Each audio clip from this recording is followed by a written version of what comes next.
Walang pinipiling lugar ng pang-aabuso mula taong 2015.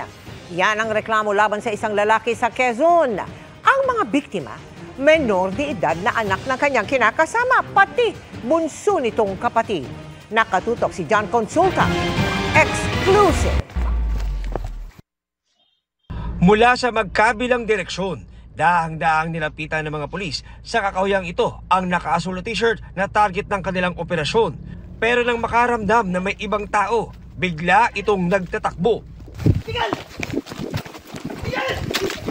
Sa huli, inabutan na ang 47 taong gulang na wanted dahil umano sa ilang taong panggagasa sa kanyang stepdaughter.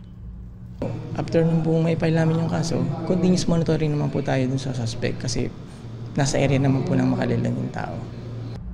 Sumbong ng tiyahin ng biktima sa pulisya, laking gulot daw nila nang ipagtapat ng kanyang pamangkin ang ginagawang kahalayan sa kanya sa tuwing wala ang kanyang ina simula pa noong 2015.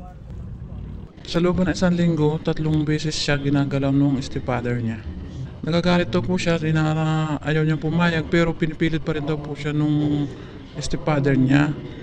Kahit po anong niya, tapos tinatakot pa daw po siya.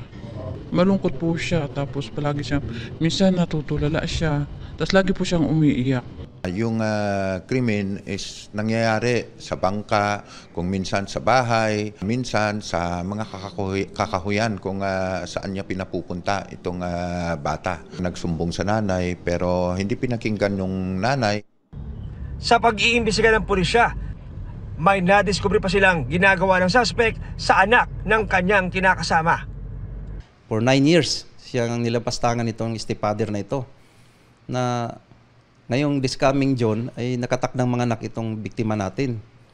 So nakakalungkot dahil una-una minor pa itong batang ito.